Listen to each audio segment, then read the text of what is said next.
It probably requires Texas beating Texas A&M. But I will tell you, if you'll give me cut number, let's go cut 9 first. Georgia, a loser last night to Oklahoma. My epiphany didn't work out. Did not work out. I did have Oklahoma plus 3.5, so I would have rather had Oklahoma cover than you hedged your epiphany. Than Mike White go on this incredible run. Here is Mike White after the loss. Should Georgia, after an amazing couple of weeks, should Georgia be worried at all after the loss last night? We fought. We did some good things, offensively and defensively. Not enough, obviously, to advance. Unfortunately, we break the 4-game streak that we had. We were hoping to get to 5 in advance. Thought we could really be competitive here in this tournament, and we were. But going home a little bit earlier than we had hoped. That said, this team's accomplished a lot, and we're ready to get a little bit of rest and move on to the next thing. The next thing, the NCAA tournament. Though. They should be comfortable. When you're a coach and your team is just kind of flirting with the bubble, you can't be overly critical of your team in a loss. No, you don't want to be. Yeah, you got to paint the corners with this. I do think they're in, obviously, 8-10. You look at the out-of-conference win over St. John's. Big. That's a huge peg, especially where St. John's is now. In conference, I mean, you beat teams like Kentucky and Florida.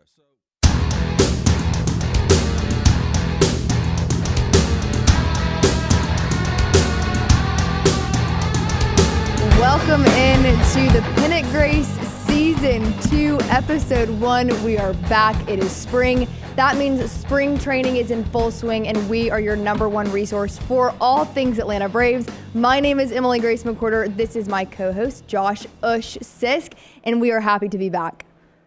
So happy to be back. So happy. It feels like it's been forever, and it also feels like it's been no time at all. Seriously, and we are here to give you a little bit of a spring training check-in. First and foremost, we are brought to you by Roback. You can use the code PG20 to get 20% off your order. I'm wearing Roback today, this awesome pullover, and we would love for you to support Roback using our code PG20. Do you have a favorite Roback piece since we last chatted? My favorite Roback piece is a very difficult question, but I'm probably going to go lightweight hoodie. Yeah, it's a good one. It's Quarter a good zip one. is right there with it, though. So PG20 is the code on your first order. It's going to save you 20% on the entire order. Can't beat that. So we have some exciting news. We're going to do some housekeeping before we get into today's episode. A little bit of a spring training check-in, like I mentioned. We are now available on podcast. Big. Huge. You can find us anywhere where you get your favorite podcast, whether it's The Next Round, Cover Crimson, The Barn Auburn, you name it, under the Disrupt Media family here. We are now a part of it on Apple Podcasts and Spotify, so make sure you're checking that out if you can't catch us live. This is where we'll live on the Disrupt Media channel. Also, if you're joining from my X account, welcome. You may not have known that I host a Braves show with my co-host here, Ush Sisk. It's called The Pennant Grace. We'd love to have you as we navigate this baseball season. It's been a while since we've talked. There's been a lot of off-season. Well, I honestly want to say there's been a lack of an off-season moves for some Braves fans. We're going to get into a little bit of that today, but I'm just excited to be here. Another new thing that we will have this season, guys, is in-game and post-game reaction. So we'll be going live every once in a while. You can come join us, chat about it, and give kind of your rundown, what you were thinking about the game that you just witnessed. So we're very excited about the new progressions here in Season 2 of the Pennant Grace. Braves country, have you exorcised the demons? Have you flushed the 2024 season from your lives? And did you have 2024 flashbacks when you saw Sean Murphy's injury?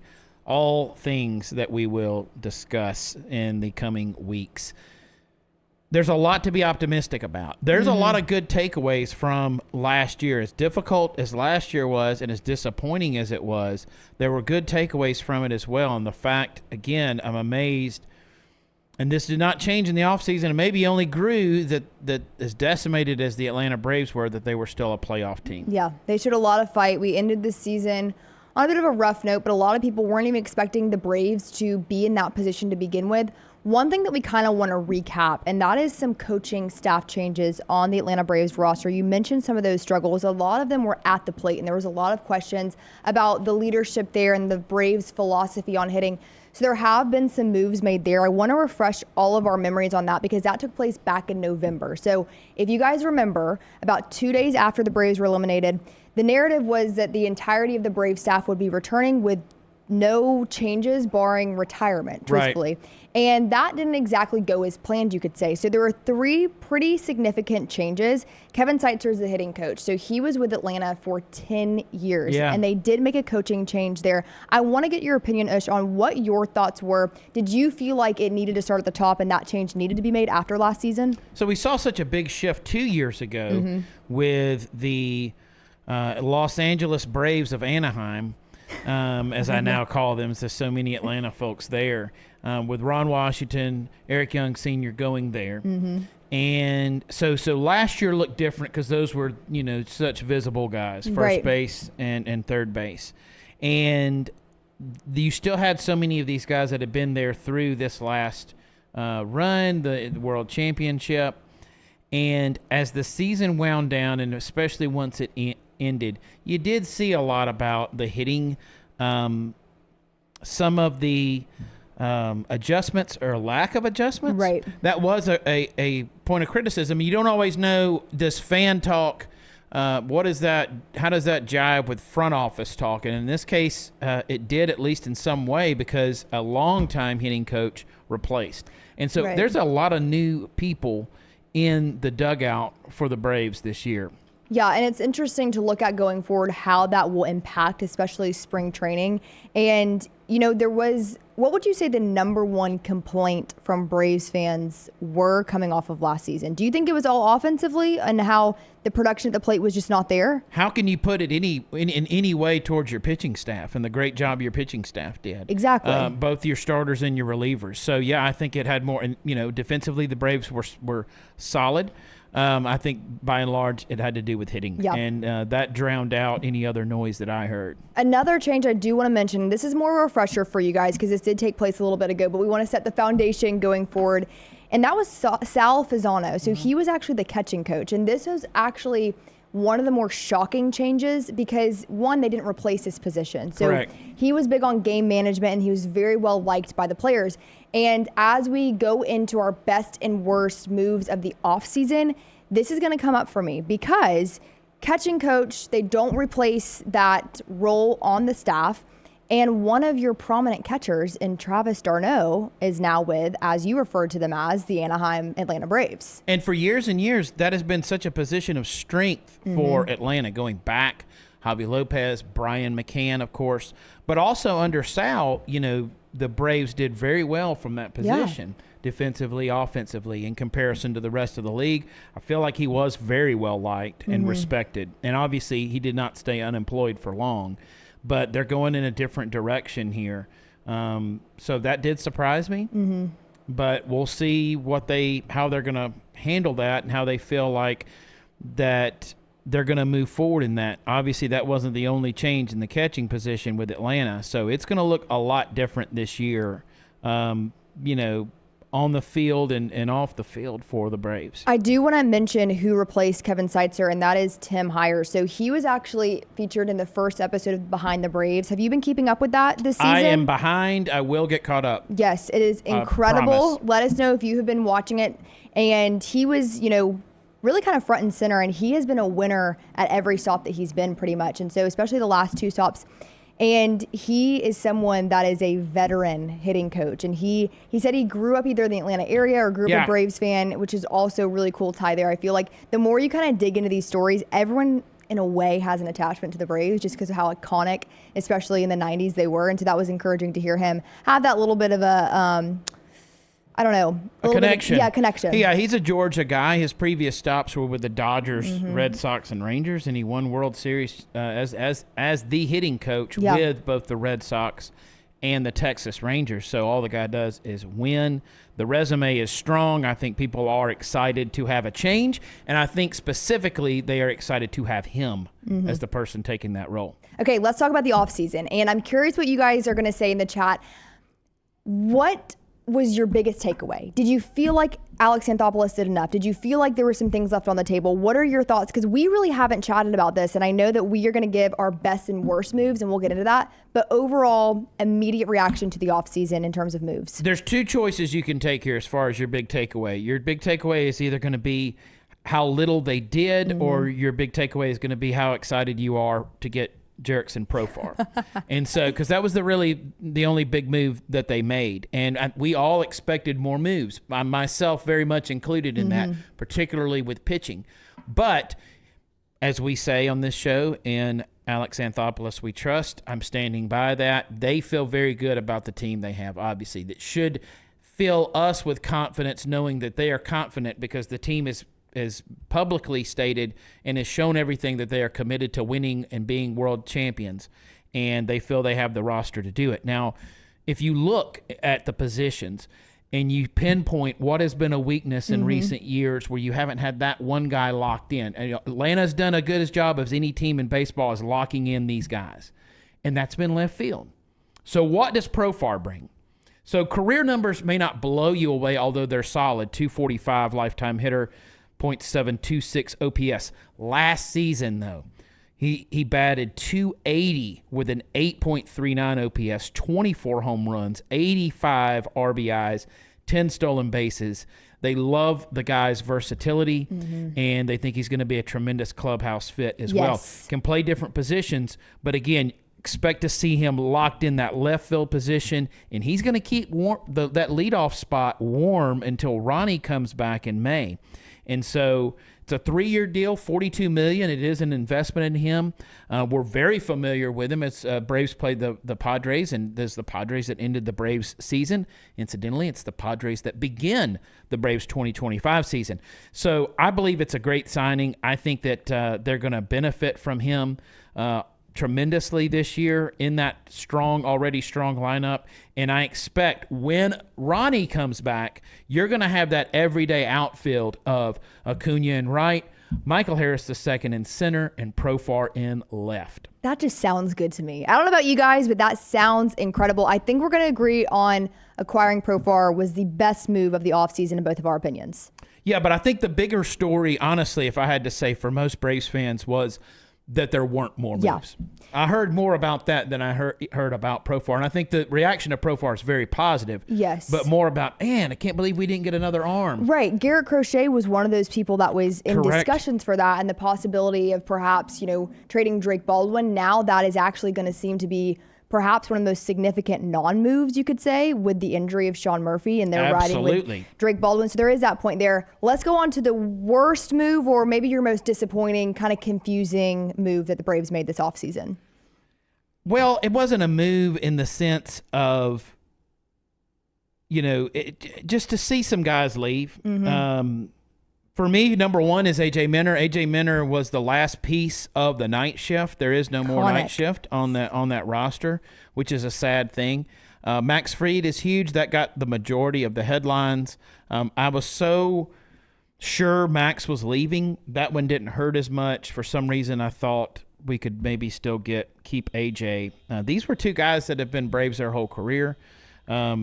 Max is at least going to the American League. AJ is in division with the Mets. That one hurts a lot. And so, I thought that there was going to be be it a starter or a big-time reliever that was added in. I won't say that I'm disappointed, though, because, again, I really do trust Anthopoulos and what they have. When you look at this roster and write it all out and consider everyone is healthy. Yeah. And so, like, when you Murphy, Strider, Acuna, sometime in May, assuming everything else goes well, you got an actually full roster team there, and it looks like a team that's capable of winning a World Series. Right. Barring the injury bug, something that we dealt with as a show talking about, it felt like every week last season, Braves fans were having to deal with the heartbreak of you never knew what was going to happen in terms of the health of these players. Austin Riley, that was another big one. And so it feels like if this roster can stay healthy, obviously the Profar injury last week kind of has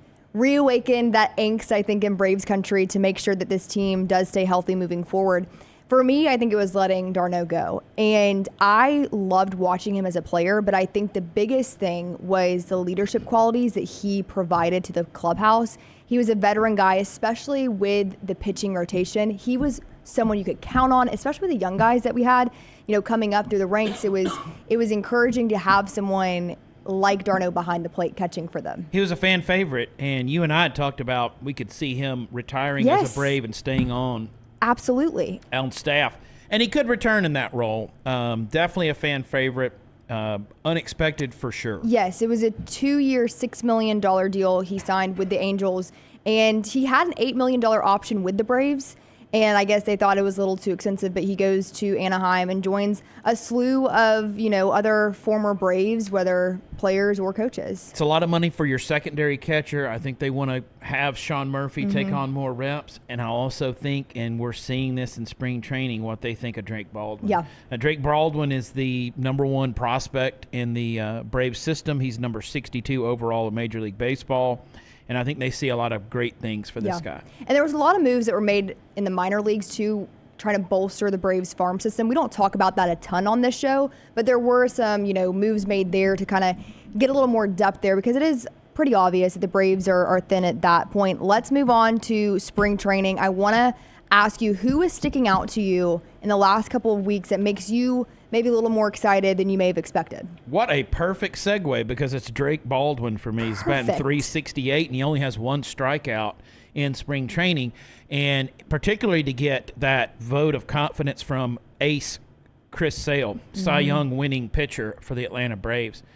I think it's exciting to have a young catcher where you have a good veteran in Murphy and having this really exciting young guy that's already going to get chances to play and is likely to be your opening day catcher. Yeah. Other one that came to mind to me was A.J. Smith-Shawver. So most of the attention is given for the Braves rotation on who's going to have that those last 2 slots until Spencer Strider comes back in April. And I think that's late April for Strider. And so the favorites appear to be Grant Holmes and Ian Anderson. We saw Grant Holmes, who was critical to the Braves' success, and he's a guy that you can start. He's a guy that you can have in relief. Yeah. I think he's going to eventually settle into the relief role, but I could see him starting the year as a starter. And they may rotate between those guys. But it could be A.J. Smith-Shawver in that. He's ERA in spring training, and that's over 8 innings, 3 starts of 3.38. He's a young guy that is still waiting to catch on and really secure a spot. I think it's a fight for those spots. And we'll talk more about the rotation, especially over the next coming weeks. I do want to give a quick programming note, and we'll mention this as we wrap here in a little bit. But when we look at March, our scheduling for the Pennant Grace is going to be a little fluid because spring football is also taking place. Yeah. And as you guys know, I do cover Alabama and Auburn, so we'll have some fluidity there, but expect us to be live Tuesdays and Thursdays at 12:15, and then you'll have that extra, post-game reactions that we'll do and things like that. But again, bear with us for the month of March as spring football also commences. Best thing is to follow us on social media at the Pennant Grace. We'll keep you updated there. Make sure that you are following, subscribed on YouTube and wherever you get your podcasts as well. Set your alerts. You'll never miss any content, and we promise a lot of content. Absolutely. Okay, my standout player, now this has changed quite literally in the last 24 hours, Michael Harris.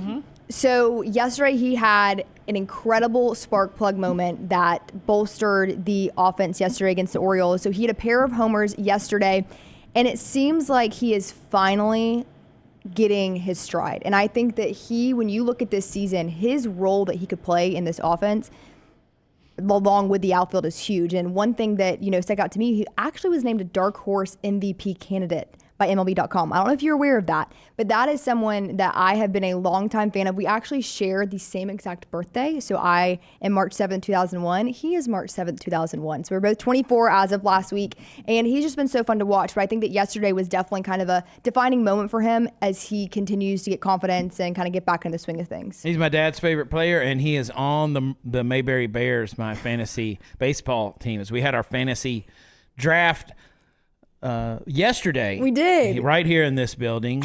Both of us, Scott Forrester, Duke of Denham, Reed Taylor, and Jimmy Dunaway here, as well as a host of others. And so glad to have him there. When Michael Harris is on, Michael Harris can be an elite guy. The speed, obviously what he brings defensively, and again, to see that in his bat. I also love the versatility there of where you can place him in the lineup. Yeah, absolutely. We'll keep you guys updated on our fantasy baseball league. My team name is the Eggs. Of course. EG, Eggs. So the Eggs are off to a pretty good start. I definitely went with more outfielders than pitching staff, and I wasn't exactly sure of the best way to go about that in the sense of early rounds. I was taking a lot of batters. I don't know the strategy. Well, it's going to be, in my played fantasy baseball, it's going to be very fluid as you're changing your lineup often and you're having to drop and add guys often. So stay tuned for that. Talking about Drake Baldwin before and just thinking about what that opening day roster is going to look like. So I do think he's going to be your opening day catcher. I do think Chadwick Trump will get some time as well for sure. And then you have those locks that we talked about, those long-term contract guys that are locked into their position. Matt Olson at first, Ozzie Albies at second, Orlando Arcia at short, Austin Riley at third. Your outfield to start, like we talked about, you're going to have Michael Harris the second. You're going to have Profar. And then you're going to have a mix in right, Jared Kelenic and Brian De La Cruz. I expect Kelenic to get the majority of those. I don't know what that platoon will look like. We'll see what Brian De La Cruz brings to Atlanta.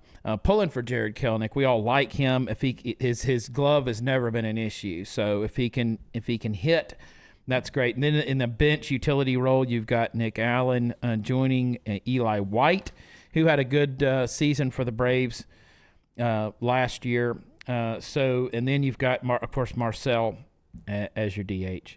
Sale, Lopez, Schwellenbach, and again, we mentioned Holmes, Anderson, whoever else fills out that last slot. I do think it'll be that order most likely. Yeah. Sale, opening day starter. I think Lopez will usually be that second starter, and then Schwellenbach will be in that third starter spot. Now, remember, we got to get Spencer Strider back. Yes. And that's without Max Fried. It's odd and strange. And then you got a huge host, of course, of your relief pitchers, a lot of familiar names back in that, and a few new names: Raciel Iglesias, Pierce Johnson, Dylan Lee, Aaron Balmer, Daysbel Hernandez, and then we have Buck Farmer, Hector Neris, Eniel de los Santos, and no A.J. Minter. No A.J. Minter, no Max Fried. We will continue to discuss the rotation, what our expectations are. I do want to get into the shortstop position in the next couple episodes about kind of how that kind of ended for Braves country, I would say. So make sure you are tuned into the Pennant Grace. We're always happy to have you, Braves country. What code do they need to use at checkout, Ush? PG20 is going to save you 20% off of your first order and whatever you order. So that is for your shirts, your pants, your jackets, your quarter zips, your sweatshirts, your hats, your tennis skirts, other girl type items. Tennis dresses, they're fabulous. Go. See, there you go. It's never ending, and it's growing. I'm seeing it more and more all the time. Great game day gear as well. A lot of schools affiliated with Roback now, more and more coming on. So as you start to get ready, spring football going on and all that, fall will be here before you know it. Lots of good team gear there as well at roback.com, PG20 to save 20%. All right, we will see you guys on Tuesday at 12:15 Central, and make sure you're subscribed to the Pennant Grace.